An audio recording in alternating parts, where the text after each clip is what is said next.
Now, ladies and gentlemen, we need to talk. Something is happening, okay? Something scary is happening, and this thing has the ability to like change the world as we know it. So I just wanted to address, this issue. Okay, it's a very serious issue. So, ladies and gentlemen, pay attention, okay? So, whatever is happening is worrying me, and it should be worrying you too because it doesn't make sense, okay? This has the ability of changing life as we know it. Now, I know you're wondering, oh my God, what has happened? It's something very serious. It's the fact that Arsenal keep on winning. Like, what is going on? Okay, at first I was like, they're having their groove on, obviously it's going to change. Arsenal just beat Liverpool. Arsenal literally just beat Tottenham. What on earth is happening? Hi guys, welcome back to my YouTube channel, Football with Priscilla. I am Priscilla. So hi guys, welcome back to my YouTube channel. Okay, so before we get into the video for today, I'm going to ask you guys to share, like, and subscribe. Okay, share, like, and subscribe. The first game that we're going to look at today is the Arsenal versus Liverpool game. I'm going to talk about the games that I watched today because they are fresh in my mind. Okay. Now, I'm just going to mention a few things that I took note of in the Arsenal and the Liverpool game. First of all, Trent Alexander-Arnold. What is happening? That guy has been Liverpool's weakness for the past few games, and people don't like. First of all, I'm on Twitter and I see people go like, "Oh, Trent Alexander-Arnold is the best English right back," and I'm like, have you people been watching Trent lately? I've been saying this for the longest period of time. Trent is Liverpool's weakness. Trent is amazing going forward. Trent was forced to be a defender at this point. Like, you can't be a right back with horrible positional sense. Like, Trent literally does not know what happens behind him. When he turns his back, that's it. If you've noticed, 50% of the Liverpool goals that Liverpool has conceded this season have been from Trent's side. Why? Because teams have noticed that Trent is Liverpool's weakness. And I don't know how Klopp is going to address it. Maybe the fact that now Konate is back, so it will be much easier. But guys, if you're a Liverpool fan, Trent is a huge Liverpool weakness, and that issue needs to be addressed. Some other thing that I noticed about the Arsenal Liverpool game, Odegaard is a delight to watch. Now imagine the pain I'm feeling giving credit to an Arsenal player, but Odegaard, guys, Odegaard is the key to Arsenal. He makes that whole team tick. The fact that he's able to look up and just make the right pass, he's a very intelligent player. And for me personally, I love players that have technical ability. Um, when you give me a player with pace and a player with technical ability, I'll always pick a player with technical ability over a player with pace because I just feel like pace as you grow older ends, but technical ability will stick with you. It's up here. So yeah, Odegaard is what makes Arsenal tick. One thing I noticed about the Liverpool, other thing I noticed about the Liverpool thing is that they lack creativity. They do not have a creative player. When we look at Man City, Kevin De Bruyne, Bernardo Silva, they are able to pick a pass anywhere, right? Liverpool don't have that. You do not expect Henderson to make a pass that will cut off like 5 or 4 players. No, that's just not Henderson's stronghold. Liverpool at a certain point were relying so much on intensity and pressing. Now the players are old and can't press and are not as intense as the Liverpool that we knew 4 years or 3 years ago. So now it's hard for them to cope. Now they have to actually play football and they are failing, right? One other thing, I think the last thing that I'll talk about with regards to the Liverpool and Arsenal game is the fact that that was not a penalty. I'm sorry, that was not a penalty. That's 50-50. Like, you expect what in the penalty box? Like, I see, like, you expect someone to see Gabriel Jesus going for the ball, and the defenders are like, oh, in case I, like, kick him and he falls. First of all, Gabriel Jesus was so dramatic with that penalty. Second of all, that was a 50-50 challenge. They were both coming in at the same time. It was obvious that one would get to the ball first. So honestly, that was not a penalty. I honestly think Arsenal got lucky on that point. But with that said, I think Arsenal have been playing well. The other game that I want us to talk about is obviously the Tottenham. No, sorry, this is so unprofessional, Priscilla. You're supposed to know what you're talking about.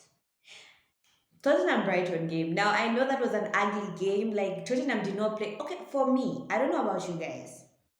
Comment in the comment section. Like, do you think Tottenham are playing at the best of their abilities with the players that they have? For me personally, I don't think so. They have Richarlison, they have Son, they have Kane, they have Basuma, they have that new guy that they bought, and I just feel like Tottenham are not playing like they're not playing to the extent that I thought they are supposed to be playing with the quality that they've brought. I just feel like they are below par. Like they're not playing how they're supposed to be playing, honestly. So Tottenham, but they're winning, right? They're winning ugly, but they're trying. Like the problem with Tottenham for me is they're playing one tactic, which is um counter-attacking football. But I honestly think that will work because for me, I just think other teams will catch up to it. And if you find a team um, that is able to stop the counter attack, then I feel like no, Tottenham won't work. Tottenham should really change their tactic from being a counter attacking football and they should start playing through the lines. I honestly think their style of play of counter attack will not take them as far as they think they can go, right? So the other team that I want us to talk about, so that's with the Brighton game. Brighton, I just didn't think they played. Okay, they played well. Brighton is still a good team. They just lacked a finisher on that day. I don't think Trossard was on his game, but overall that game was won ugly and dirty. You know those games that you just have to grind out a point. That's what happened. So yeah, the other game I would like us to talk about is Chelsea versus who did Chelsea play? Chelsea versus Wolves. I have no idea what happened to Wolves after Jota left. Like Wolves have just capitulated, which is sad, really. But I will say this: I did not watch this game, but I watched the highlights. But yeah, so Chelsea won 3-0. They beat Wolves. Wolves haven't been playing well. Um, I've been hearing there's a lot of noise at Reece James. Now I'm going to tell you guys this. Stop this whole thing of he's the best. Which position does Reece James even play? Let me Google. Um, what position does? Because I don't want to make a fool of myself. Okay, that's why I'm googling. It's important to be correct, right? I shouldn't be putting wrong facts. It's so unprofessional. So yeah, okay. Reece James play should be right back. Hey, position defender. Okay, right back. So I was correct. But it's important in this life, guys, to confirm things because you might never know. But anyway, yeah. So Reece James, I see a lot of people, Chelsea fans to be specific, name a better right back than Reece, guys. For me, I don't get overhyped with English players. They tend to be one season wonders. Where is Mason Mount? Nobody knows. He was a one season wonder. So for me, I tend to just calm down when it comes to English players, English footballers. I'm like, okay, I'll see how they'll progress. Are they going to be consistent every season or they're just going to be a one hit wonder? So it's good for Chelsea. They beat Wolves 3-0. Kai Havertz actually played well. Yeah, I will say this. Kai Havertz actually did play well. So yeah, he's trying his best. But honestly, I don't think Kai Havertz is a striker that you can say we have a striker or a striker that can give you 20 goals in a season. So I still think Chelsea are lacking a very good out and out striker. The last game that I want us to talk about. Oh no, that's not the last game. Let's talk about the Man City game because guys, okay, we need to have a conversation about Haaland. What are we as a footballing community going to do about this monster called Haaland?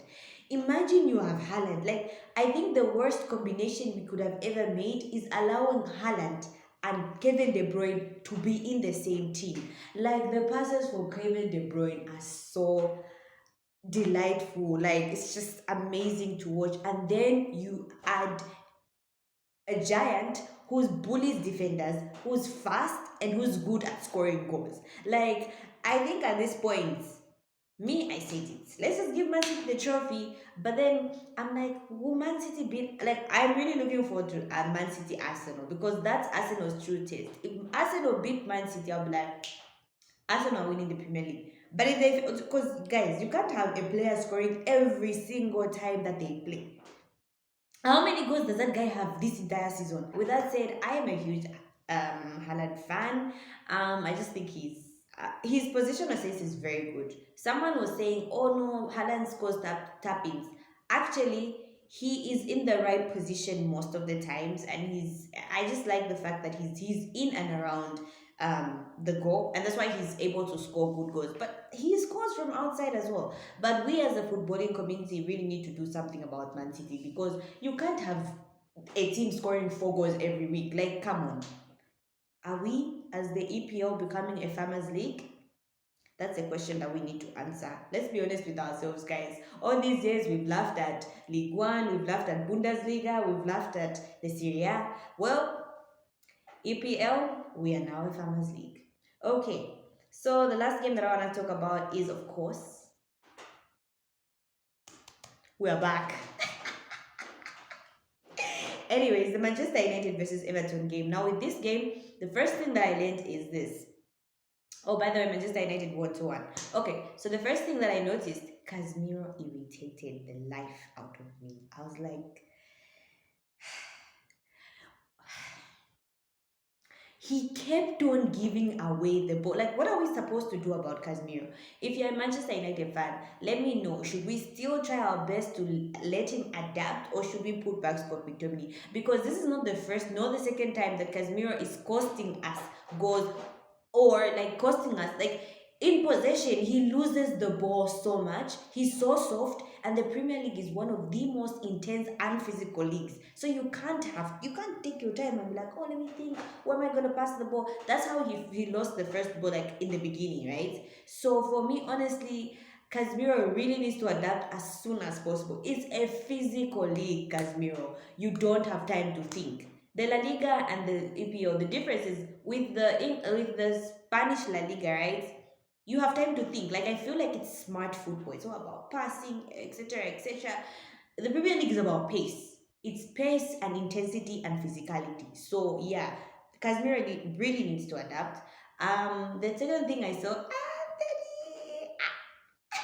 Anthony has been okay. He's good, but one thing I have to say about Anthony is this. I don't know if you guys have noticed this, but this is something I've noticed. He tends to get the ball, does like a skill here and there, but he does not take on a player. He will pass it back to whoever is like a Bruno or a Dalot. You see how Saka is able to turn on defenders. He takes them on, right, to reach at least the corner. Anthony will just do his legs tricks 1, 2, 3 and still take the ball back. Like, I don't know at which point are they supposed to tell him, like, okay, Anthony, go run at this defender, try to beat him and get into the box. Like, it's so annoying. I keep on looking at him and he is not trying to beat the defender. He's just making a few skills and passing the ball back. But with that said, he's very clinical on goal, and that was a beauty that he scored. But he really needs to know how to take on defenders. I think Rashford played well. I honestly, I'm enjoying this energetic Rashi. It's just sad that that goal that was given to him was taken away from him. So it was sad that that goal was cancelled off, but I think it was a beautiful goal. One other thing that I saw from that Manchester United game, I honestly think I don't know why Eric Ten Hag keeps on insisting on having Ericsson and Casemiro playing on the midfield. Now let me say this: Ericsson is one of the best midfielders we have at Manchester United currently. His technical ability is amazing to watch. Ericsson, however, is not a number 6, and I think he's also not the number 8 that we want him to be. Like, he's not a box to box that much. I feel like he's more of a number 10, right? And so making Ericsson come box to box is really hard for Ericsson. Like, I think he's struggling. So today what we saw was that Casemiro was more so holding on to the midfield by himself. Yes, Bruno was coming, but Bruno plays a bit more forward. Ericsson is supposed to be in between Bruno and Casemiro, at least that's what I think. But Ericsson is slow. Our midfield is still too wide open. Honestly, one day, like I suggest one day we play Ericsson as the number 10 and maybe Bruno as the number 8. Or we play Ericsson as the number 10 and then maybe a Scott McTominay or a Fred. Fred does press, he does go forward. Fred and then Casemiro, if we really want Casemiro. But we need to find a way in which we get Ericsson forward, because I think he's really struggling trying to be the box to box midfielder that we're trying to force him to be. he does work, but I think he's still slow. You understand? So yeah, so it was actually good seeing Ronaldo score. I know I was told that I have Ronaldo slander. I don't. I'm just not a huge fan. But I feel like it's good to boost up his confidence. It was a nice score. Overall, I think Manchester United played well. You can see what Eric Ten Hag is doing. They're passing the ball. They're playing through the lines. Um, for some reason, I expected Everton to put up a defense, and they did not. Like, they were wide open. Like, I thought there would be a midfield battle, but it wasn't that bad. If it wasn't for Manchester United's own mistakes, right, Everton wouldn't have scored. But yeah, so it was a great game overall. I enjoyed watching the game, and I've just enjoyed watching the Big Six. Guys, can we laugh at Liverpool? Anyway, before I go, let's look at the Premier League table, and see where our big six are standing. So Arsenal is number one, Man City number two, Tottenham three, Chelsea four, Man United five, and Liverpool 10. I can't believe we're having a season where we're laughing at Liverpool. Like, anyway, that's football for you. You can never write a script like it. Thank you so much, guys, for watching. Make sure you share, like, and subscribe.